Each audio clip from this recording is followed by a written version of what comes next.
Boa noite a todos, sejam bem-vindos. Aproveitando o gancho do YouTube, nós essa semana completamos 40 mil pessoas que acompanham a página. E isso é uma conquista para uma associação como a nossa, voluntária. Então eu sempre lembro a vocês, se puderem indicar para alguém, nos ajudarem a divulgar, isso está sendo o nosso melhor canal de propaganda. As palestras são todas gratuitas e essa série já foi publicada até a 7ª. Hoje estamos no 11º capítulo. Lembrem, sempre tem pessoas novas, né? Pessoas vindo pela primeira vez. Não tem problema, porque cada capítulo é bastante autônomo.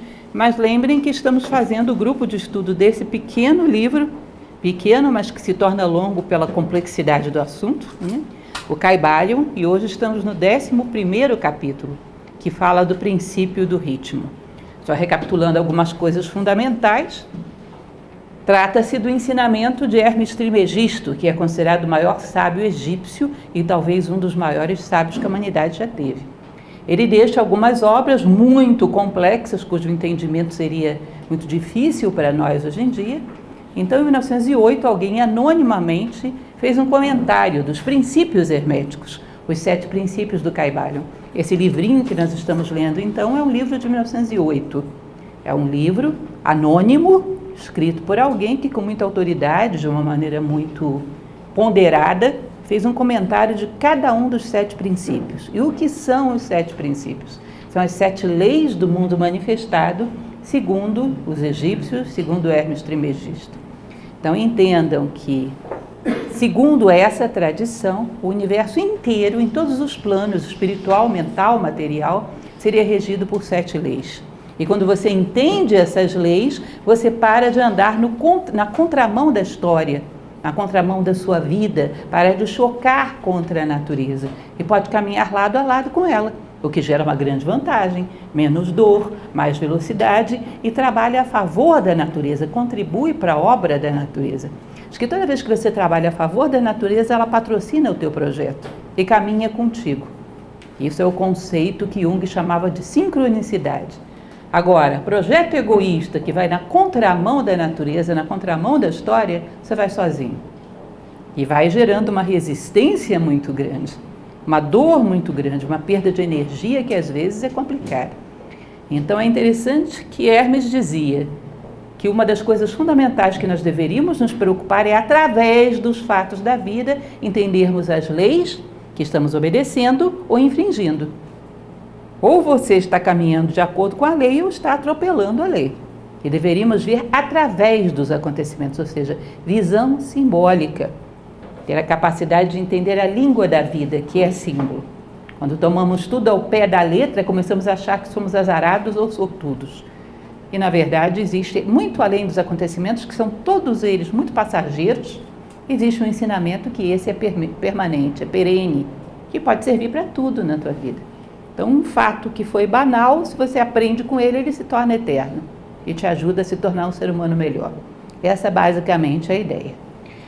Bom, lembrem desse poema que sempre lemos no início, não foi uma escolha minha, é uma escolha do autor desse livro, que pega uma pequena estrofe de Edward Carpenter, que é um poeta inglês, e coloca na introdução desse livro, como uma síntese da ideia, digamos assim, a intenção que ele teve com o livro. O poema diz: não deixeis que se apague a chama, mantida de século em século, nesta escura caverna, neste templo sagrado, sustentada por puros ministros do amor. Não deixeis apagar esta divina chama. Percebam que aí tem duas... Eu gosto muito de trabalhar com técnicas de estudo com a ideia de síntese, porque síntese é uma das melhores coisas que tem para você aprender o significado mais profundo das coisas. A síntese desse trecho seria adquirir conhecimento e transmitir, como o papel humano fundamental. Adquirir conhecimentos para se tornar mais consciente da condição humana, mais humano, porque viemos ao mundo para isso, e transmitir esse conhecimento através do teu exemplo. Essa questão da síntese, gente, não é simplesmente fazer resumo, não. É saber pegar a ideia central de todas as coisas da vida, inclusive da vida como um todo. Eu nunca me esqueço uma ocasião que um determinado personagem público apareceu num programa de TV, tinha tido uma doença muito grave e se salvou, ficou totalmente curado. E alguém perguntou para essa pessoa: o que foi que você aprendeu dessa experiência? E honestamente eu me preparei para ouvir uma lição de vida sensacional, porque é uma experiência dura, né? E a pessoa disse: eu aprendi que tudo que aparecer para eu curtir, eu tenho que curtir. Não posso desperdiçar nenhum prazer. Eu falei: meu Deus, ele aprendeu isso de uma experiência tão grande, eu precisava. Isso dá para aprender com bem menos sofrimento. Então, na verdade, às vezes a vida nos dá mega lições e não tiramos nada. Ou tiramos isso, da vida você só leva o que você curte. Ou seja, muito pouco. É como se fôssemos péssimos alunos daquele aprendizado que nos é oferecido todo dia. Então, esse verso está falando: mantenha a chama acesa, a chama da condição humana, que se baseia em valores, virtudes e sabedoria que você tem que conhecer, dominar, aplicar e dar exemplo. E isso é um ato de amor, porque isso pode ser transformador para a humanidade. Não tem outra coisa transformadora para a humanidade, senão ser humana.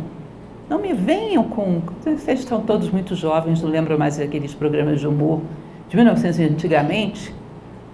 Tinha um personagem, se não me engano, do Chico Anísio, que ele dizia assim: não me venha com churumelas. Vocês lembram disso? Não me venha com churumelas. Não tem nada para você fazer com o ser humano, a não ser humano. Qualquer outra coisa é conversa fiada, é enrolação. Rolando Lero, que também era do mesmo programa. Ou seja, seja humano e tudo mais será dado por acréscimo. Seja humano e você transmitirá virtudes humanas. Mangueira transmite manga. Macieira, maçã. Homens, seres humanos, humanidade. Portanto, se a gente fizer isso, tudo mais é dado por acréscimo. Então, conhecer a condição humana e dar exemplo dela seria a nossa função fundamental. E é o apelo que ele representa aí com a chama. Não deixa que se apague a chama. Imaginou se apaga a chama? Barbárie. Voltarmos para uma brutalidade onde temos que reconquistar um básico civilizatório. Depois de ter tido Egito, depois de ter tido Grécia, Índia, imaginem vocês voltar para a barbárie e ter que recapitular tudo isso do zero. Muito desperdício. Já fizemos coisas muito boas. Deveríamos partir daí para cima, sem entortar para lado nenhum, para cima. É o que deveríamos fazer. Então, essa estrofe, que aliás é uma coisa curiosa que ele faça assim, porque várias civilizações, a Grécia é um bom exemplo, Homero começa as suas obras, Ilíada, Odisseia, fazendo uma invocação às musas, ou seja, com um poema, para dar uma inspiração de beleza. Ele começa dessa forma também. O livro já mostrei para vocês, esse é o título completo, Filosofia Hermética do Antigo Egito e da Grécia, e também da Idade Média. Hoje nós vamos mostrar, inclusive, um símbolo alquímico que é tipicamente hermético. Os alquimistas eram hermetistas, depois do Renascimento, Marcílio Fitino, Academia Florentina, Academia Platônica de Carede, todo esse pessoal era hermético, era estudioso dos conhecimentos de Hermes Trismegisto. Bom, aí no barato você já vai ter uns 4.000 anos de influência do conhecimento de um homem, não devia ser qualquer pessoa, não deveria ser, porque 4.000 anos, vamos e venhamos, é muito tempo. Bom, hoje estamos então no capítulo 11. Relembrem, porque às vezes alguns vêm me perguntar: você está falando do princípio do ritmo, são 7 princípios. Aí você, no meio do princípio do ritmo, fala de polaridade, fala de vibração, fala o tempo todo de tudo, porque não tem como separar esses princípios. Eles estão todos entrelaçados dentro de nós. Então ele vai falar, vai explicar o ritmo, mas vai falar de polaridade o tempo todo, é assim mesmo. Aliás, daqui para frente piora. Porque todos os capítulos ele praticamente vai falar das 7 leis em cada capítulo. Já estamos quase acabando, né? Hoje é o 11, o livro tem apenas 15 capítulos. Então ele vai reiterando as ideias principais, que aliás, gente, nunca é demais lembrar, é o elemento fundamental de uma pedagogia bem-sucedida, reiterativa, eterno retorno ao mesmo ponto, sempre acrescentando um pouco mais. Como diz o professor Jorge Ângelo Braga, que fundou Nova Acrópole, nós caminhamos com passos, todos eles muito parecidos, e vamos avançando assim. Então, reiteramos certos pontos. Então, hoje ele vai falar muito de outros princípios, sobretudo da polaridade, mas o capítulo, fundamentalmente, é sobre o ritmo. Lembrem que, entre aspas, é um texto original da tradição hermética, fora de aspas, comentários atuais. Então, esse é o texto que trata do capítulo do ritmo. Tudo tem fluxo e refluxo, tudo tem suas marés, tudo sobe e desce, tudo se manifesta por oscilações compensadas. A medida do movimento à direita é a medida do movimento à esquerda. O ritmo compensa.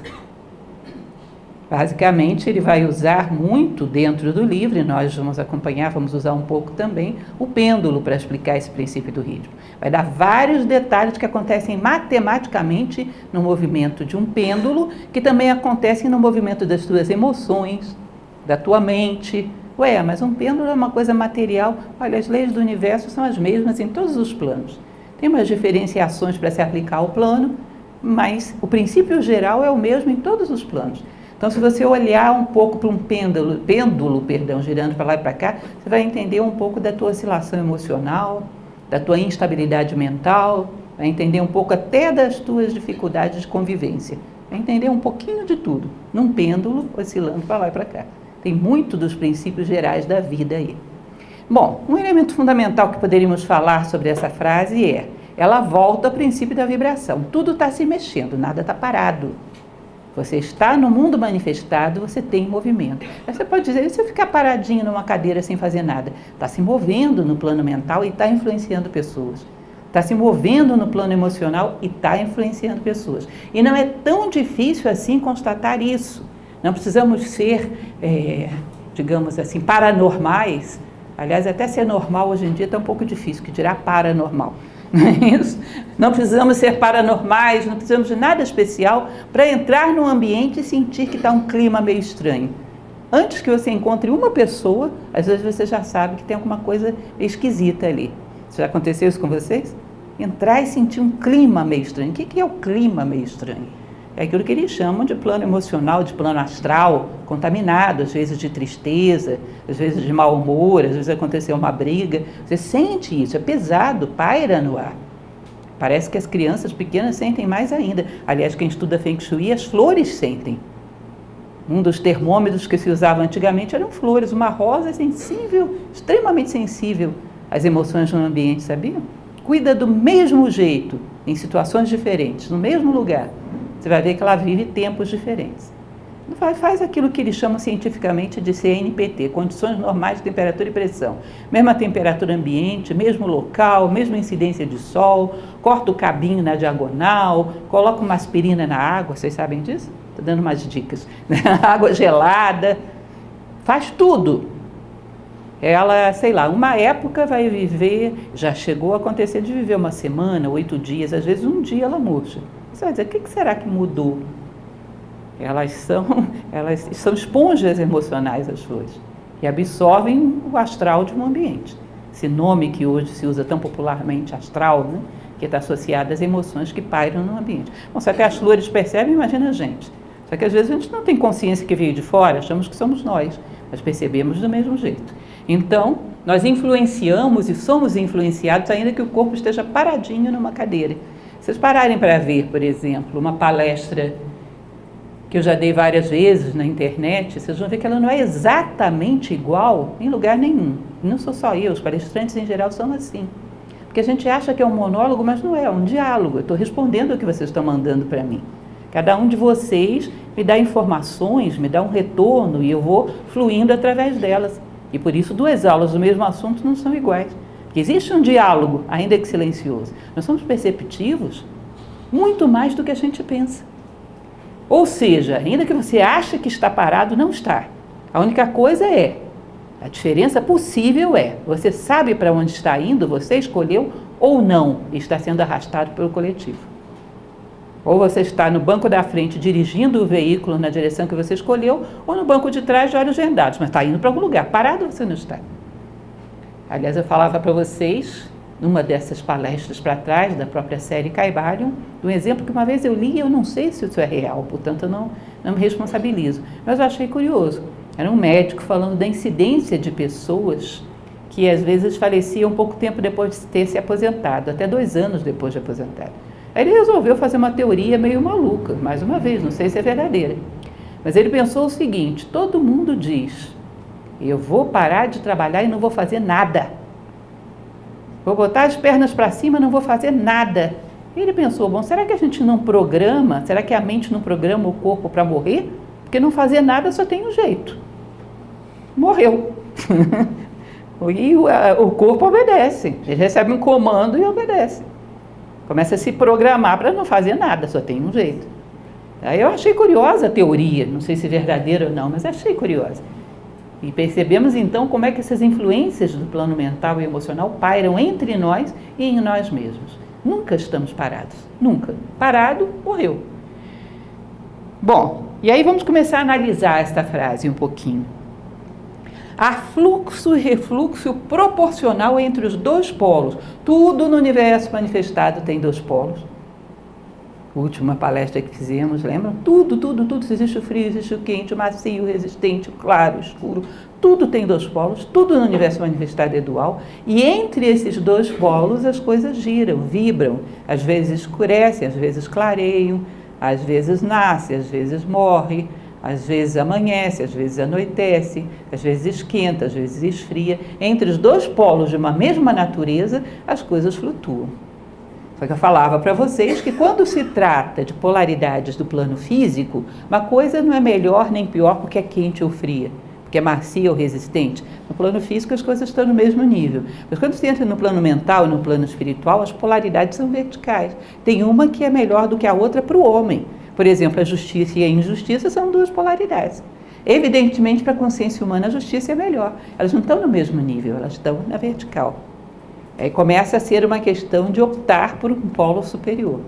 Aqui embaixo é uma alternativa do mesmo plano. Nos planos sutis, não. Vai se verticalizando. Vocês percebem que a pirâmide vai ficando mais estreitinha à medida que sobe? As coisas vão se verticalizando. Aqui embaixo está tudo no mesmo nível. Então ele vai falar que o fluxo e o refluxo proporcional entre dois polos é o que movimenta a natureza. Exatamente o que eu falava para vocês, o eterno retorno, manhã, tarde, noite, manhã de novo. Primavera, verão, outono, inverno, primavera de novo. Todo o universo gira assim. Para essa tradição, que embora seja uma tradição ocidental, mas faz parte das civilizações do mundo clássico, eles acreditavam na reencarnação. Então diziam que é infância, maturidade, velhice, morte, infância de novo. Eles diziam que o eterno retorno é uma espiral que se aplica no micro e no macro, em todas as coisas do universo manifestado. Isso seria o que eles chamam de eterno retorno. Ele vai falar uma coisa interessante, que existe um centro e existem as extrapolações. Imagine um centro, um ser absolutamente centrado, que ele se comporta de uma maneira absolutamente equilibrada. Cadê esse cidadão? Não sei, eu acho que não existe. Porque uma coisa que não fosse dual não manifestava mais. Tudo no mundo é dual? Tudo no mundo tem escuro e claro? Tudo no mundo tem macio e resistente, depende do ângulo em que você olha. É quente ou frio ao mesmo tempo. Então, uma coisa absolutamente quente, o que seria isso? Seria algo que não existiria nada mais quente do que ele? Não existe isso, sempre tem algo mais quente. O universo é todo dual, então para esse algo mais quente ele seria frio. Então ele é quente e frio ao mesmo tempo. Tudo no universo manifestado é dual. Agora, essa extrapolação do centro, existe uma margem administrável. Então, de vez em quando eu estou um pouco irritada, de vez em quando eu estou um pouco alegre, de vez em quando eu estou um pouco animada, de vez em quando eu estou um pouco desanimada. Você percebe que se você começa a extrapolar demais, vai ficando meio fora do controle? Estou muito triste, estou muito eufórica, estou muito deprimida, estou muito colérica. Vai começando a perder o contato com o centro. E entrando num nível, às vezes, patológico, uma ciclotimia, por exemplo. Maníaco-depressiva, é uma extrapolação muito exagerada. Então ele diz que essa extrapolação máxima, que o pêndulo ficaria praticamente reto, 90 graus, isso é muito raro, praticamente não acontece. Mas tem pequenas extrapolações que vão aumentando e chega a ser patológico. Eu sei que é um detalhe difícil e delicado de comentar, mas é uma coisa que a sociedade incentiva muito as extrapolações. E, às vezes, uma coisa que estava dentro do socialmente aceitável pode passar desse limite muito facilmente. Então, o que era uma simples mania de perseguição, daqui a pouco pode ser um sintoma psicótico, porque a sociedade não coloca limites para essas extrapolações. Aliás, não sei se vocês já perceberam uma curiosidade interessante em relação a isso. Se você chega e diz, eu sou tão preguiçosa, todo mundo ri, acha normal. Agora, se você diz, eu sou uma pessoa tão esforçada, obedeço o meu horário todo dia, acordo no mesmo horário. Vocês percebem que as pessoas vão dizer, mas como você é metida, hein? Coisa chata, como é que você fala uma coisa dessas? Vocês percebem que os defeitos são socialmente muito bem aceitos e até incentivados? Ah, a vida é isso mesmo, curte. Você só leva o que você curte. Dorme mais, é assim mesmo. Ah, para que compromisso? Esse negócio de compromisso é escravidão. Acorda a hora que você quiser. O tempo passa rápido, curte a vida. Isso é socialmente aceito e até incentivado. Agora, diga que você é pontual. Nossa, você não sabe viver, hein? Que careta que você é. O que você está querendo dizer? Que você é melhor do que eu? Perceba que uma conversa dessa não é bem aceita. É estranho. As extrapolações, sim. O centro, não. Então, ele vai falar que uma extrapolação muito extrema seria um monstrinho, né? Muito eufórico ou muito colérico, muito deprimido. Mas, quanto mais uma civilização decai, mais essas extrapolações vão ficando mais animadinhas, né? Chegam longe do centro. E ao chegar longe do centro, chegam longe também da condição humana. Ele vai voltar bastante a esse assunto e ainda vai falar. Mas percebam que isso aqui também ele vai abordar adiante. Se o pêndulo foi 5 centímetros para o lado de lá, quando ele voltar para o lado de cá, vai 5 centímetros ou algo muito próximo disso. Né? 4,9. Aí volta para o outro lado, 4,8. Ele vai assim. Então, a psicologia da novela da Rede Globo, que eu já falei para vocês, é um negócio sério, porque na verdade o mundo não é dessa forma. Mas é como a gente vê o mundo e isso é refletido pelos nossos produtos, entre aspas, culturais. Então a novela da Rede Globo não tem matiz psicológico nenhum, ou o cara é um carrasco ou é um santinho. E se ele é carrasco, ele vai eternamente, per omni século seculorum, carrasco. Se ele é santinho até não sei quando. Não tem matiz psicológico naqueles personagens. É como a gente vê a vida, a gente acha que as coisas são assim rígidas, não é? O ser humano é um ser em construção e são todos duais, todos eles são duais. Lembra que eu comentava com vocês de Machado de Assis? Essa altura do campeonato, estamos quase fechando o ciclo, eu já dei quase todos os exemplos, então estou ficando sem graça, né? Machado de Assis, ele falava muito de um autor português, que na época estava muito na moda, que era essa de Queiroz. Ele dizia, os personagens desse cidadão não são humanos. Esse primo Basílio é ruim que dói. A Luizinha é idiota que dói. Ela não tem nenhum matiz de outra coisa que não seja idiotice. No primo Basílio, por exemplo. Ele diz, os seres humanos não são assim. Às vezes eles são idiotas, às vezes não são. Às vezes são aproveitadores, às vezes não são. Um ser humano não é desse jeito. Ele criou uma coisa artificial. E olha isso, o ápice da fama de essa de Queiroz. Ele dizia, não existem esses personagens. Hoje a crítica literária já vê que os personagens de Essa de Queiroz têm uns matizes meio pobres mesmo. Mas na época não, era moda, ninguém via. E ele via. Eu acho tão bonito isso, um ser humano que é capaz de pensar por si mesmo, independente da moda.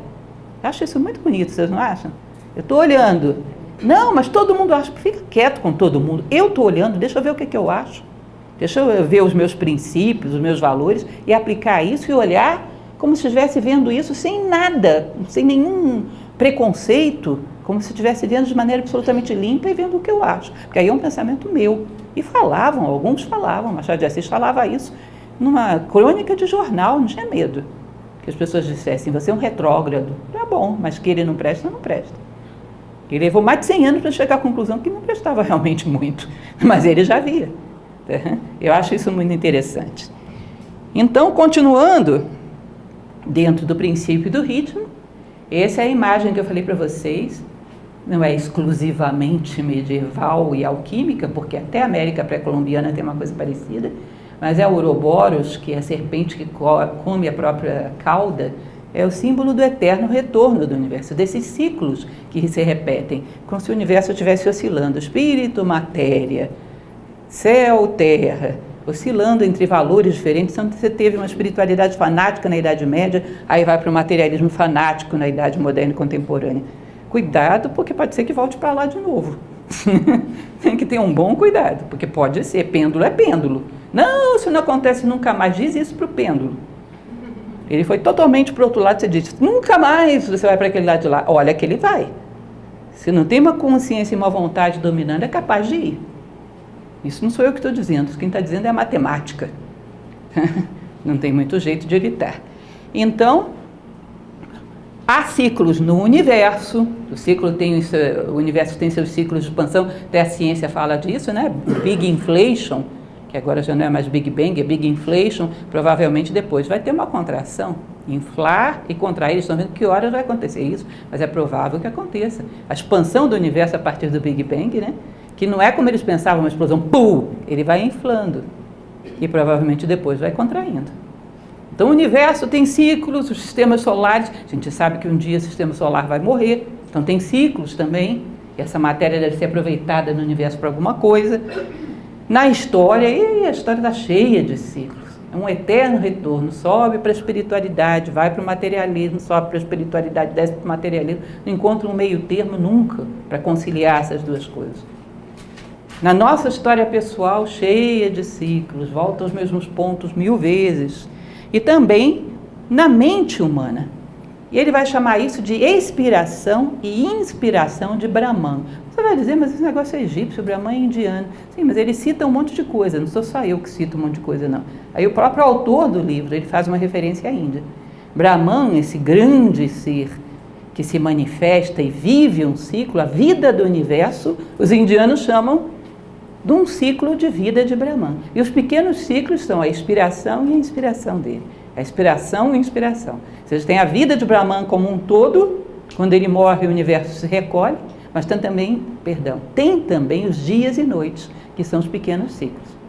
Então diz que o universo no macro saiu do zero, foi para o 1, depois vai voltar para o 1, vai voltar para o zero, a década, né? Shum manifesta, Shum recolhe. Ou seja, o universo também é cíclico. Eu falava para vocês que isso é muito parecido com as sístoles e diástoles de um coração, o pulsar do coração do cosmos. Então, todo o universo seria assim: nascer, crescer, amadurecer, decair, morrer e renascer. Sempre subindo, não é um caminhar em círculos. Você volta ao mesmo ponto, mas com um pouquinho mais de consciência. Volta ao mesmo ponto, com um pouquinho mais de consciência. Ou seja, o processo vai ganhando em consciência. Até que, num determinado momento, a própria tradição hermética diz: quando você conhecer todos os pontos da circunferência, você pode se perguntar onde começa a circunferência. A circunferência começa pelo centro, que é invisível aos olhos, mas foi dele que emanou a circunferência. Circunferência não é um conjunto de pontos equidistantes do centro, ela nasceu do centro.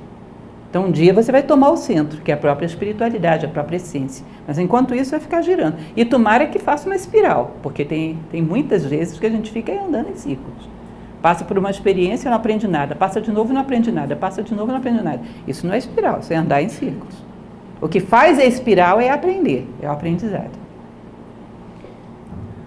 Dúvidas, gente? Não esqueçam que isso é grupo de leitura. Vocês podem perguntar. Acho que eu ainda não consegui fazer vocês assimilarem muito bem essa ideia de que pode perguntar em grupo de leitura. Continuando, lá vamos nós de novo no pêndulo, não é? Há como escapar das oscilações mentais, que é aquilo que ele chama de transmutação. Então, lembrem, o triângulo, a pirâmide, aqui embaixo as dualidades estão todas no mesmo nível, macio, resistente, pequeno, grande, calor, frio, mas à medida que você vai subindo para o plano mental e para o plano espiritual, as polaridades são verticais. Então, a honestidade superior à desonestidade, a bondade superior à maldade. À medida que você vai querendo crescer como ser humano, você pode escolher fixar o pêndulo naquela posição superior e não descer mais. Isso ele chama de transmutação, ou o princípio da neutralização. Você pode chegar para um defeito e dizer, isso nunca mais. E se você tiver vontade suficiente para isso, que não é fácil, se você tiver vontade suficiente, você fixa num ponto e não decai mais para o inferior. Aquela experiência está assimilada. Isso nunca mais. Existe uma reflexão que uma vez eu fiz para mim mesma e que me ajudou muito. Porque a gente comete tantas vezes o mesmo erro, que a gente diz, não vou crescer nunca. Isso é uma conversa fiada. Não vou superar isso nunca. Aí você pensa nos grandes homens da história, que se diz que um dia foram pequenos homens. Sei lá, homens mesmo, grandes filósofos, um Platão, que se diz que era uma pessoa muito virtuosa. Não teve um dia que foi a última vez para ele? Algum dia ele deve ter jogado a toalha e dito, nunca mais vou ser egoísta. E não foi mesmo. Algum dia, de tanto insistir, lutar, a gente vai continuar, vai conseguir, jogar a toalha pela última vez. Se alguém conseguiu, nós também podemos. Não tem seres humanos que chegaram a um nível de virtude, de valores, alguns poucos na história, mas muito bom, significa que dá para ir, porque alguém foi. É como alguém no alto de uma montanha dizendo, vem que dá, é difícil. Mas se alguém chegou, dá. Um dia vai ter a última vez. Um dia você vai chegar e dizer, não faço mais, e não faz mesmo. Mas para isso tem que tentar. Lembram lá que diziam da lâmpada lá do Benjamin Franklin? Nossa, você cometeu 1000 erros. Não, eu cometi um acerto com 999 tentativas. Lembram disso? É assim mesmo. Um dia vai ter a vez que você vai jogar a toalha, que você vai vencer. Mas as tentativas fazem parte da dinâmica da vida, de sermos vitoriosos sobre nós mesmos, que é uma vitória que se faz com muito esforço, com muita luta. Então se diz que é possível transmutar. Não sofrerei mais por esta razão. Não significa que você vai deixar de sofrer por outra, vai sofrer por outra, mas mais em cima, mais acima. Eu dava para vocês o exemplo, lembram? Você para de brigar pelo ursinho, você não é mais criança, é um pai, amadureceu. Aí briga com o vizinho porque ele tem um carro mais novo do que o seu. Aí não briga mais, se torna um ancião maduro, amadureceu. Aí briga com o avô do vizinho porque ele parece mais sábio do que você. Aí não briga mais, amadureceu. Um dia vai chegar no ápice da pirâmide. Ou seja, vai haver um obstáculo em nível mais elevado. Mas por essa razão não sofro mais. É importante, gente, que vocês entendam. Quando a gente fala, somos filósofos ou buscamos ser filósofos, amamos a sabedoria, buscamos a sabedoria, porque o sentido da palavra filosofia é isso, amor à sabedoria, significa correr atrás da sabedoria, mas achar um pouco dela, não é só ficar correndo à toa pela vida fora. Isso é Cooper, não é filosofia. Filosofia é você achar alguma coisa, um pedacinho assim, ó. Então eu vou sofrer por outras coisas, mas essa aí não mais, é alguma coisa. Sêneca dizia, certifica-te de veres morrer os teus defeitos antes de ti. Pelo menos 1 ou 2 velórios a gente tem que assistir antes de ver o nosso próprio. Entendem?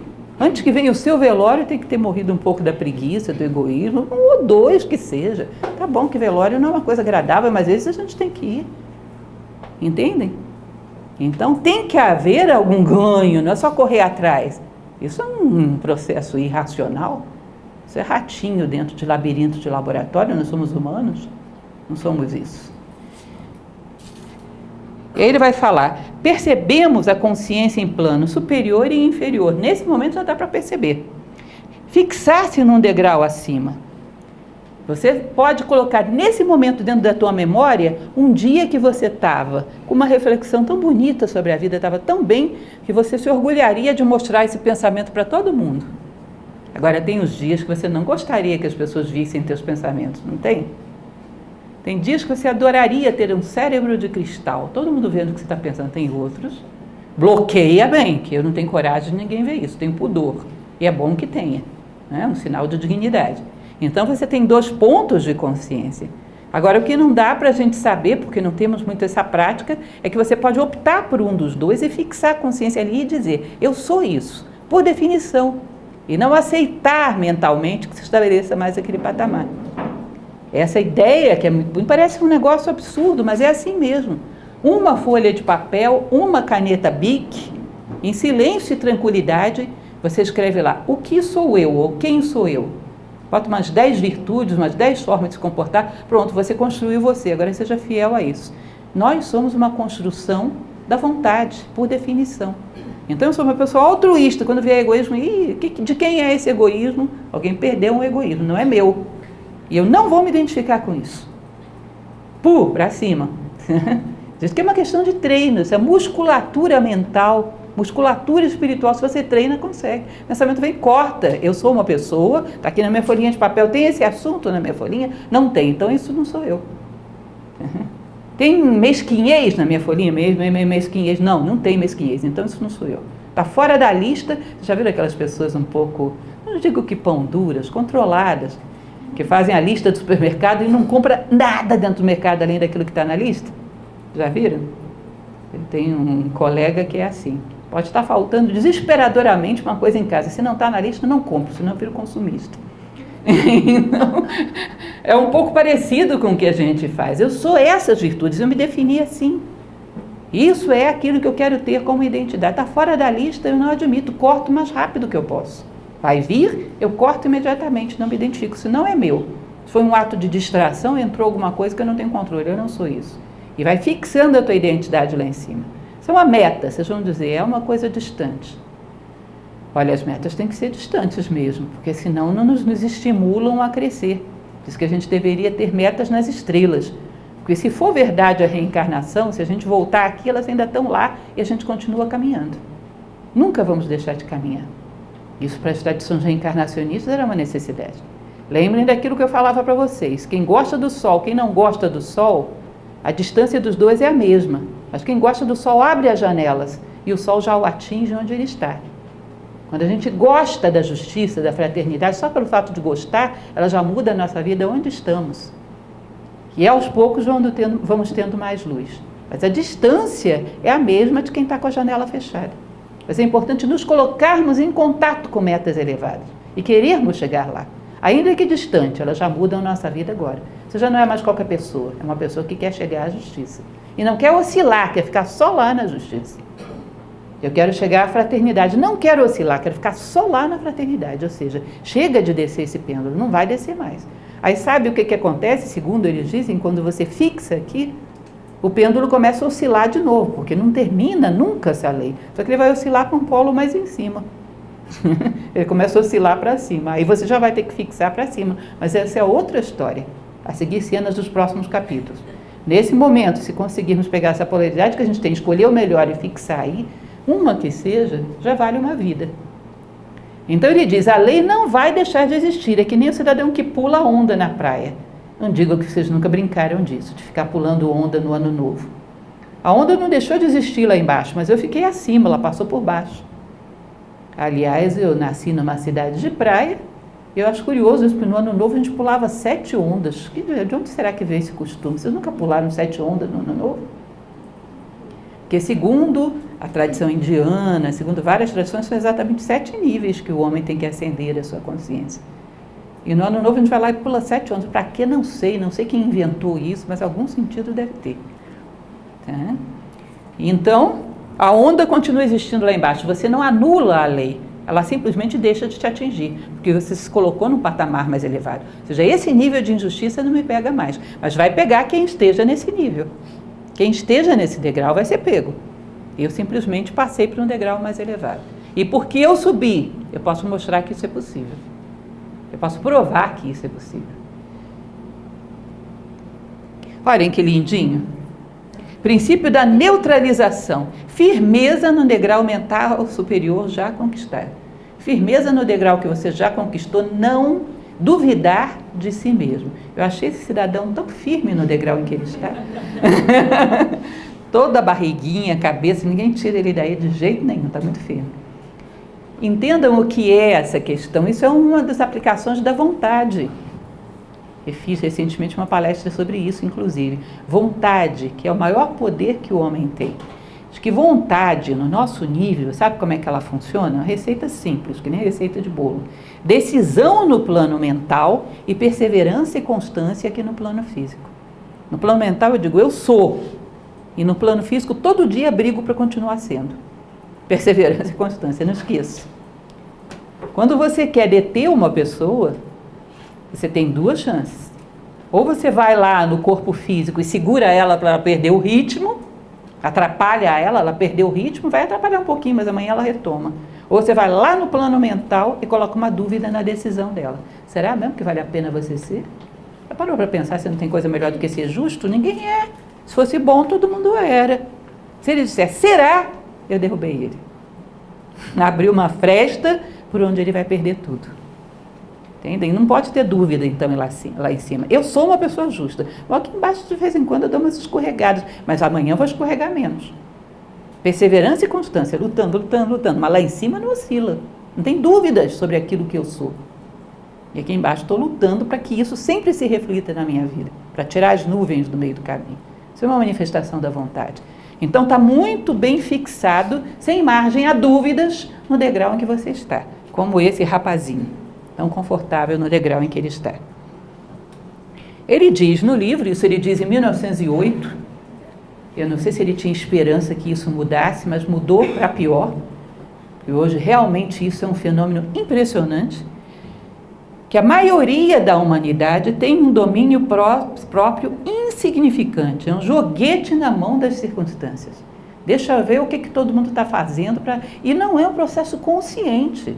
Uma coisa que penetra inconscientemente. Porque dá uma trabalheira danada você construir um princípio no plano mental. Você pensar a sua vida. Então, deixa eu ver o que todo mundo está pensando aí. Eu já compro um pacote pronto e só rodo. A raiz da preguiça está no plano mental, gente. É muito mais fácil você varrer todo o chão da sua casa num dia quente do que você ter um conceito firme sobre alguma coisa da vida. É melhor ver o que todo mundo está pensando no jornal de hoje e embarcar. Eu achei muito interessante, esse final de semana eu estava numa feira, aqui em Brasília, uma feira de artesanato, e eu passei por uma barraquinha de uma peça em particular que tinha um conteúdo simbólico muito interessante. Me interessei por ela, mas como boa pechinchadora eu não vou comprar agora, eu vou passar de fininho, vou dar uma olhada, vou dar uma volta e volto aqui. Eu achei interessante porque ninguém estava nem olhando para aquilo, era uma coisa que estava jogada lá num cantinho.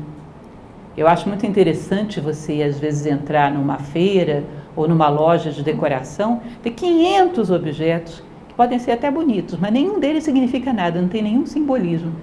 Eu acho isso tão vazio. Para quê? Para combinar com tapete? É bonito as coisas quando tem uma ideia, né? Que te relaciona com alguma coisa de um plano superior. E essa peça em particular tinha. Aí depois de dar umas voltinhas, eu voltei lá e peguei a peça. O fato de eu ter pego e me interessado fez com que umas 3 pessoas se interessassem por aquela peça. Nossa, só tem essa? Você vai levar mesmo? Simplesmente porque uma pessoa optou, pensou, escolheu, agora é mais fácil eu embarcar. Eu tenho que comprar alguma coisa, já que ela escolheu, deve ser bom. Eu achei isso um fenômeno tão curioso, eu fiquei olhando, ninguém queria aquilo. Mas uma vez que eu escolhi, todo mundo queria aquilo. Alguém já escolheu, para que eu vou me dar esse trabalho? Eu tenho que comprar alguma coisa, está escolhido. Não é interessante? É um detalhe, é uma coisa simples, mas eu pensei, gente, realmente fazer escolhas, decidir o que você quer e fundamentar por que você quer, dá uma trabalheira danada. Pensar a vida, ter discernimento, dá uma trabalheira danada. Deixa eu ver o que todo mundo está pensando e vamos na onda.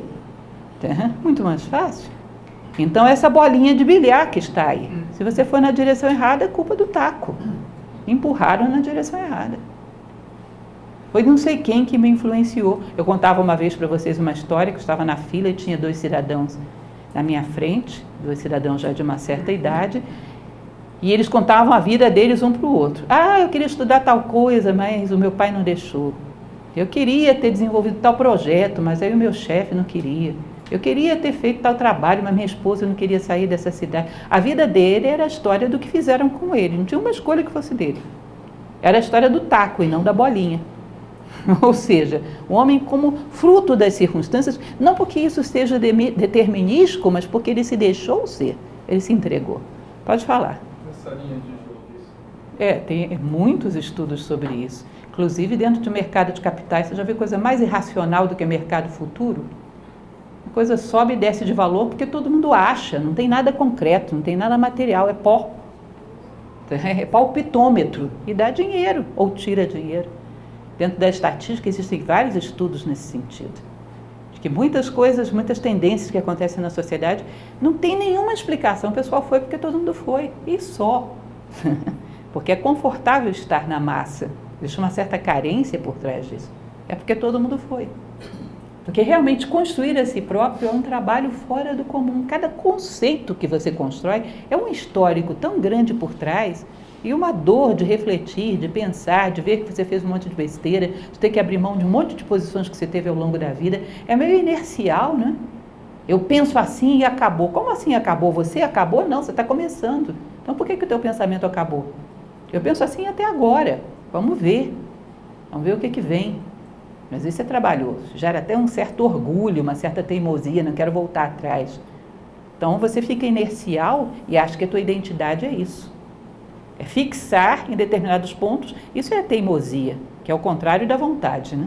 Insistir em coisas que a vida já te mostrou que são, entrar pelo cano, entrou pelo cano, como dizia o antigo professor nosso, sai pelo cano, não fica lá dentro. Não se identifique como um morador do cano, entra e sai. Bom, enfim, e ele vai falar de algumas dualidades no plano mental, medo, coragem, entusiasmo, depressão. Perceber essas oscilações, que em geral somos tão alienados que a gente nem percebe que tem essas oscilações. seja, eu estou com as minhas emoções muito extrapoladas. Estou vendo, estou percebendo, já é uma boa coisa. Às vezes o pessoal brinca e diz que é adrenalina pura, né? É aquele jovem que precisa estar ou bêbado ou com alguma coisa em alta velocidade, precisa de emoções muito fortes para ele se alegrar. Porque uma boa conversa, um grupo de amigos, às vezes não é suficiente.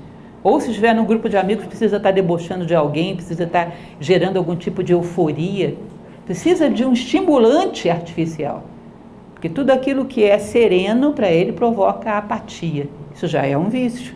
E o vício emocional dá síndrome de abstinência, se você quiser parar, dá trabalho. Não é simples, mas disso se trata. Uma hora temos que ver que estamos com esses vícios, fixar na polaridade positiva e não abrir mão disso. E trabalhar desenvolvendo musculatura. Por que vamos para uma academia e desenvolvemos musculatura física e não poderíamos tentar desenvolver musculatura mental e espiritual? Dá também. Dá para ter o corpo ideal, mental e espiritual. A boa forma, dá para ter. Pelo menos eles dizem que dá. E vamos batalhando e provando disso, para sabermos se é verdade ou não. Porque isso é a filosofia.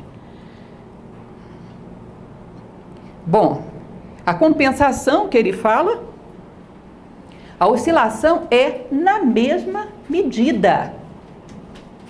Isso é uma coisa interessante. Então, a pessoa que tem tendência a ser muito depressiva, a alegria tende a ser muito eufórica. Aquele que tem paixões muito descabeladas, vai ter rejeições muito descabeladas. Então, você não pega, por exemplo, aquele casal que hoje está se estapeando, na fase de namoro, como é que era? Ele estava rolando pelo chão, jogando folhetim de helicóptero, aquelas coisas assim, exageradas. Depois, você não consegue imaginar um casal que tem um relacionamento muito harmonioso depois se estapeando, consegue? Porque não é proporcional, você diz, bom, a matemática não justifica isso. Agora, muito exagero para um lado, muita euforia, uma alegria muito artificial, no dia seguinte amanhece triste, nem levanta da cama. Essa extrapolação tende a ser proporcional de um lado e do outro. Por isso que vocês vão ver que os estoicos, que era uma escola de filosofia greco-romana, eles diziam que o ideal para o homem era um sereno contentamento, sem excessos, que não variasse tanto, porque essa variação tem um preço. Um sereno contentamento. No Tibete também, alguns mestres tibetanos, eles falavam uma coisa muito dura, que esses excessos todos gastam energia, vida, que é subtraída lá do final. Cada vez que você deixa o pêndulo ir para excessos, você gastou energia, vida, é como se você gastasse gasolina dirigindo mal. Gastou demais, vai faltar lá no final, vai ter que encher o tanque antes. Está gastando energia, vida, e diz que isso realmente encurta a vida. Esse é um bom argumento, né? Pela serenidade. Gasta energia em vão, inutilmente. Ele vai dizer que geralmente o sofrimento é causa e o gozo é efeito. Estamos dentro de uma teoria que é reencarnacionista, lembrem que eu não estou colocando isso como verdade absoluta para vocês, mas estamos falando de Egito e eles pensavam dessa forma. Então diz que normalmente a alegria, o gozo, a euforia é a consequência, a causa normalmente é a polaridade do sofrimento. Mas às vezes dentro da maneira como desfrutamos o nosso prazer, como desfrutamos a nossa alegria, já estamos gerando causas para o sofrimento futuro.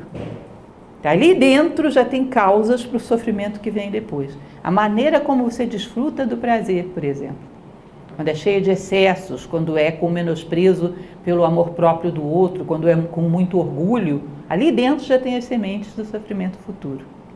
Existe uma máxima, gente, moral, que é inexorável em todas as tradições antigas que vocês procurarem. Que nunca o teu prazer dependa da dor alheia. Nunca. Então, quando de alguma maneira o nosso prazer depende de expor, humilhar, ofender alguém, dentro do prazer já tem o germe da dor futura. Você não cancela o mecanismo de causa e efeito. Aliás, causa e efeito é o próximo capítulo que vamos ver, né? Na semana que vem. Então, lembrem, é proporcional para um lado e para o outro, a pendularidade, e o prazer é consequência, mas, como ele vai dizer aqui no final, já dentro do prazer existem os germens da dor futura. Lao Tse, um livro que eu gosto muito, que é o clássico, o Tao Te Ching, ele fala dos sábios de antigamente, que a única coisa que se sabe deles é que existiram. Eles eram tão bons, mas tão sóbrios, que a única coisa que você sabe é que eles existiram e cumpriram seu papel, mas o sucesso, as qualidades deles não pesavam. Não sei se vocês conseguem entender isso, é um conceito muito sutil do taoísmo. Lao Tse, ele diz que a inveja do outro é também responsabilidade tua, pela maneira como você ostenta o teu sucesso. Uma pessoa que faz as coisas muito bem feitas, mas sem vaidade, o seu sucesso não humilha os fracassados. Não gera a sensação de fracasso nos outros. Muito pelo contrário, dá a sensação de que todo mundo está ganhando junto. Então, às vezes, dentro da polaridade do prazer, do sucesso, você já está causando germens de dor nos demais. Pelo orgulho, pela vaidade, pela presunção, pela arrogância, e já está o pêndulo, você não viu ainda, mas ele já está se preparando para voltar. A ideia é que fôssemos leves como uma pluma, como diz o taoísmo, que não pesássemos sobre ninguém na nossa vitória, nem na nossa derrota. Uma meta difícil, mas é isso que deveria ser. Alguém que, ao ser vitorioso, a sua vitória não humilha ninguém, nem dá a ninguém a sensação de que ele foi fracassado. Vocês conseguem imaginar isso? Os sábios de antigamente, a gente não consegue lembrar de outra coisa deles, senão que existiram. E deve ter sido bons, porque a sociedade funcionava bem, mas a gente não ouvia falar nada deles, estavam lá fazendo as coisas deles. Aí ele diz, aqueles seus sucessores, que já não eram tão bons, eram muito elogiados. Não é interessante isso? Os seus sucessores, que já eram orgulhosos, presunçosos, esses já eram elogiados. Mas os sábios mesmo, ninguém sabe nada deles. As coisas saíam tudo direitinhas e eles não sabiam nem que eles existiam. E, às vezes esses livros, esses clássicos, são interessantes para a gente perceber, não existe essa possibilidade dentro de nós, dá orgulho de ser humano, quando a gente percebe que existe uma possibilidade dessa dentro de nós. Fazer o que você deve fazer, triunfar sobre as adversidades, sem humilhar ninguém. Imagine que dá para fazer isso. Nós não conhecemos isso no mundo atual. O triunfo é sobre alguém. Você não ganha junto, você ganha sobre os demais. É um peso triunfar. Alguém sempre perde, sempre tem um preço. Bom, então esse princípio da neutralização, que é um subprincípio dentro do ritmo, diz que todo crescimento vem do aprendizado, eu vejo a polaridade que está dentro de mim, e da vontade, fixo aqui em cima, eu sou isso. De vez em quando aqui embaixo vou dar umas escorregadas, mas não abro mão da minha definição de mim mesmo, e perseverança e constância. Compensação, como tudo é dual, paga-se o preço pelo que se tem e pelo que carecemos. Então, às vezes as coisas que consideramos boas têm um preço pela maneira, como eu falei para vocês, que vivemos o prazer, que vivemos o êxito. E às vezes, tendo as coisas que consideramos como más, tem um ganho grande de aprendizado que estamos tendo. Então, elas não são totalmente más, nem são totalmente boas do outro lado. Aliás, é uma curiosidade interessante. Quando a gente parar para pensar as situações de vida que a gente mais cresceu, provavelmente vai lembrar mais das más. Então, elas foram más? E diz que o melhor da vida é crescer. Não são as coisas agradáveis ou desagradáveis. E nas agradáveis eu me excedi tanto que perdi a cabeça. Elas foram boas? O que foi bom, o que foi mal, o que me fez crescer? Então a dualidade está nos dois lados, não há absolutos no mundo manifestado. E temos que tentar fazer com que o pêndulo se fixe aqui, para que depois ele possa atingir um patamar ainda mais elevado. É a subida da escada. E para isso o desenvolvimento de um atributo muito humano, vontade, identidade, definição no plano mental, perseverança e constância no plano físico. E é isso, hoje ficamos por aqui, é um capítulo curto, só por isso eu consegui fechar no horário, que é uma coisa muito rara. Alguma pergunta, gente? Alguma dúvida? Não esqueçam, semana que vem, capítulo 12, que é a causa e efeito, é a lei do karma indiana. É bem interessante. Estamos avançando já para a finalização do nosso livro. Tá certo? A lei do ritmo diz que, da mesma maneira que a onda vai, ela recolhe. Ela não só vai e fica lá.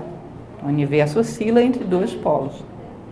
E o homem, no plano mental e espiritual, pode fugir dessa oscilação fixando aqui. Tá? No plano mental, o homem pode fazer isso. Fugir da oscilação através da vontade.